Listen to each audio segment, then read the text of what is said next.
Today I'm going to reuse an old piece of mine and give it new life with an easy glue gun technique. It's so much simpler than you think and it can be used in so many different ways. Let me show you how you can do it and wait until the end to see how it turns out. First of all, thank you so much for your love and kind comments for my latest video. I really appreciate them. Now, what are we going to do today? Something different as usual. I really wanted to make something on a circular canvas, and I was looking around and looking, and I came across something very old, probably like 5 years ago. This is resin on wood. And I was experimenting with adding the 3D blobby resin. And now I thought, I do like the background, but I definitely don't like these. How can I remove them? Do you think it's possible? It's resin, all resin. Oh, there's nothing impossible. Ta-da! I just removed this one. And it's perfect. It's honestly perfect. So I have to show you. I thought if I warm them up well enough, long enough. So, oh, it's warm. Now I thought if I use this, look how soft. Oh, it's like taking oysters, peeling them off the rock. Not that I've never done it, but that's how I'm imagining it feels. Isn't it perfect? Now they all came off, but we've got these. Oh, what do I do now? Think. Will they come off if I use isopropyl alcohol? Long shot, but worth trying. Genius. Oh, this is so good. My mind works best after midnight, no question about it. Okay, so now next stage is just to think, what do I want on it? What image do I want? That's a brilliant idea. Instead of throwing a piece away, how can I adapt it, change it, and turn into a nice new piece? Even though I couldn't find a video when I was making this one, I found a little video where I was using the same resin, the same shape. The episode is not about this. The episode is about adapting your old handwork. This gives me snow vibes. Wouldn't you agree? Thinking something floral. If floral, there will be only one flower I can think of. You probably guessed snowdrops. Yes. So we'll have some snow, some of the white background, and then some blues in the distance. I was trying to make them to size to sort of fit in the round circle. Of course, on their own they look like this. Checking if I can see all the lines clearly, because I am going to use a glue gun. Yes. Those of you who haven't seen my clever method, yes, patting myself on the back, using a silicone mat, and I won't have any problems with creating the design. I am going to tape it down. It doesn't move. I will be turning it so it's more comfortable. So here we've got some leftover rose gold. It's not much, so I have to attach this transparent one first, and then I'll be able to push the old one. And I do like making some shapes. Don't like throwing anything away, so creating some little jewels for when I need them next. I don't know for what, but they will be useful. Now, tell me that's not pretty. Started with the rose gold and getting lighter till we got those. They're pretty, honestly. I think I'm ready. Let me start here. There's a little bit of pink in it, but it's all right. Let me do this one, maybe.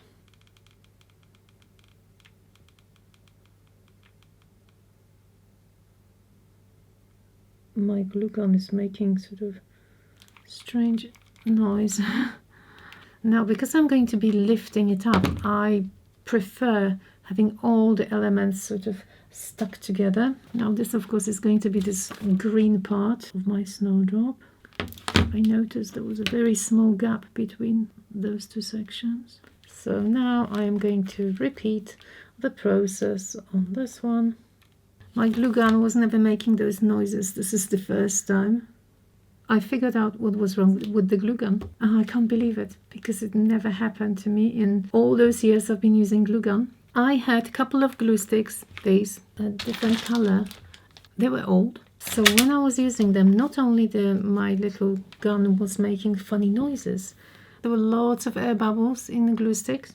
And now when I use this, there's no issue. The glue gun is completely back to silent, running smoothly. So just the glue sticks. And you know what? Who would have thought so? Now trying to join those lines together. Oh, it's so much easier now. So I'm going to continue like this. Don't have to show all of them because you can see how easy it is now. Once I'm back to my normal glue, the more you do, the more confident you are, especially if you have a few days break. Now I'm left with the stems, which should be pretty easy, and the leaves. This one is already touching this flower, so they are all joined. I'll be checking if anything is falling off, then I'll have to attach it.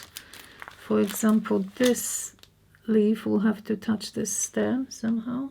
Okay, like pieces of puzzle being put together, touching it gently because I don't want to destroy the petal. And see how I fiddle with this one. The quicker you go, the easier it is and the smoother it runs out. Those leaves have been like a maze. I'm just trying to figure out which part goes where. You know, as you go, you keep changing. Something doesn't fit. It's so late. It's 1:20. Good night, everyone. I'll peel it off tomorrow. I mean, today. Let's peel it off now. And yes, some sections will be not joined together. Oh, haha, look at this. Okay, so two pieces that are not joined. Maybe I should paint it first. That will make sense. Now I've got two options. I could either brush on some paint. I think I'm going to go with silver. Or I could spray paint. And because I do have some silver spray paint, I'm going to go out. I'll be back in a minute. Well, very frosty. Okay, I'll leave it to dry. I'm not even going to peel it off now. Don't want to touch it. I need to figure out where exactly I want to position it. It's easier like this. I know it's not as clear, but I can figure out. Yeah, I think I like it like this. I know it's hardly seen, and I know it might be a strange choice for me to go with this background and then flowers on top. But I've decided to risk it, and I'm trusting that it's going to look way better than now. I am going to use some blue tack and I'll position it in a few places so I know once I glue it which sections should go where. So there's that. Two. Let's put as many as possible. Now all we need is some nice and strong glue. I'm using diamond glaze. I like it very much because I can remove it if something goes wrong. It's water-based. And a soft brush. I was looking into some strong sprays, you know, spray glues. That will probably be a very good one. So if you are from the UK and you're using something that's really good, can you please let me know in the comments? I'd really appreciate that. I think it's not bigger than, what was my biggest one? Tony the Turtle. I really enjoy that. If you haven't watched him, there'll be a link to the video. Let's do the top part. I haven't glued the rest yet. I can hold it now here. Okay, how was it? That kind of. Making sure it's well stuck.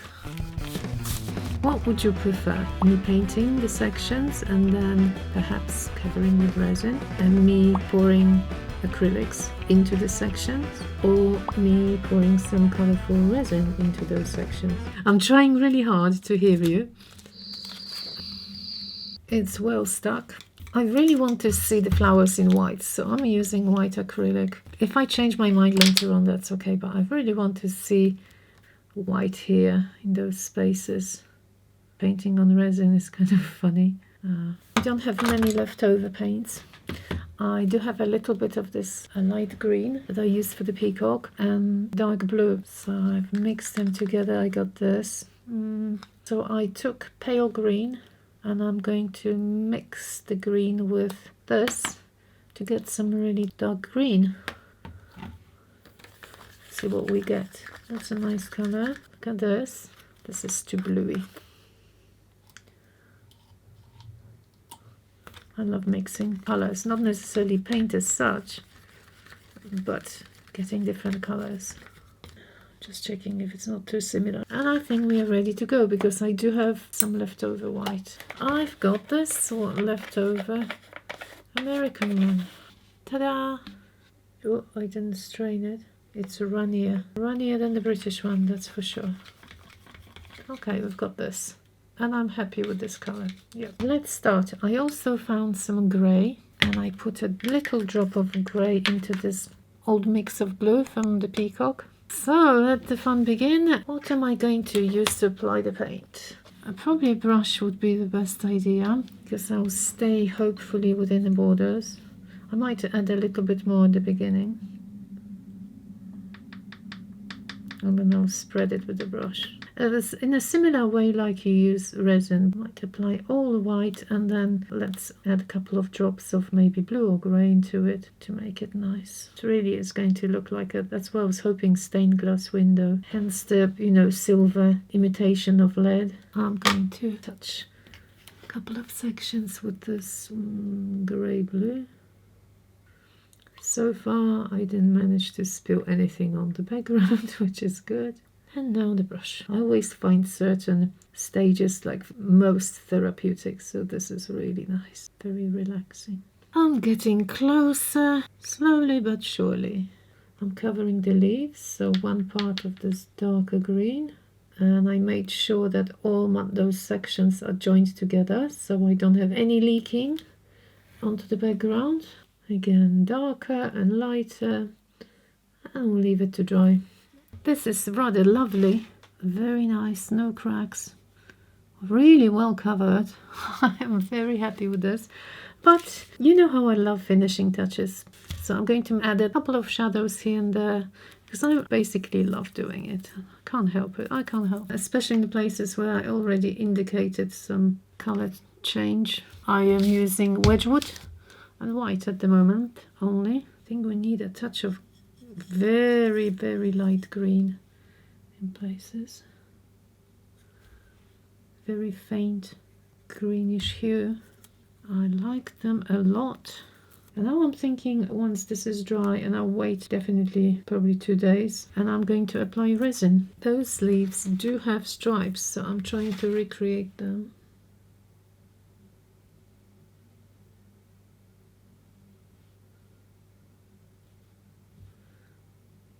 I am applying resin to my flowers and the leaves as well. Resin and hardener 1:1 by volume. Please wear gloves and a respirator when using resin. I know some resins are not volatile, but it's just a precaution. Here I've got such a small amount. I've got just one glove, but because I'm not going to get really messy with this amount. Now we're mixing it for 3-4 minutes, scraping the edges. So let me apply green first. Spreading it to touch the edges. Once you touch the edges with the resin, it kind of levels itself up. I also want some to get to the very end. Let's keep it here and apply some more. I don't want any resin on the background, so I'm rather careful. Well, I hope the result is going to be really nice. I've almost covered the leaves. I think I've left one by accident. Now I've got cotton white mica powder. I'm going to sprinkle a little bit once I finish the green part here. Now I think all the greens are done. I don't want also too much resin. I don't want a dome on the leaves because I think they should be flatter. All right, small amount, really small amount, because I don't want the opaque effect. That's really not much at all. I wonder if I'll be able to finish that, or will it set halfway through? Now the big baby. And I'll keep going. I can hardly believe it, but I'm on the last one and I still have some resin left, and it's not solid. I didn't have to mix anything else. Nothing new. It's getting a little bit thicker now. I can feel it, but it's still applicable. I don't know how I just eyeball it. I looked and I thought, okay, that will be enough. I probably will have a spoon left. And I have to torch the air bubbles because I can see some, not many, but I can see some air bubbles. I did say I added a tiny bit of white, but I don't think we can really see that well. Popping the air bubbles now.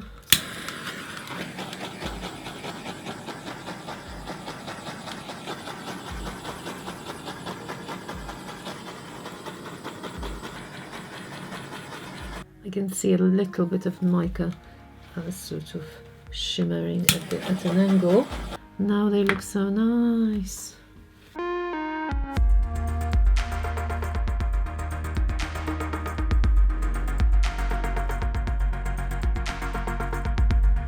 Well, there we are. Please let me know your thoughts in the comment section. I would love to hear from you. And if you wouldn't mind hitting the like and subscribe button and joining our community, that would be absolutely awesome. When you like this video, it gets pushed out to more people and it really helps spreading creativity. And don't forget to check out my Patreon for extended versions of my tutorials. Thank you so much for watching and see you all next week. Bye bye.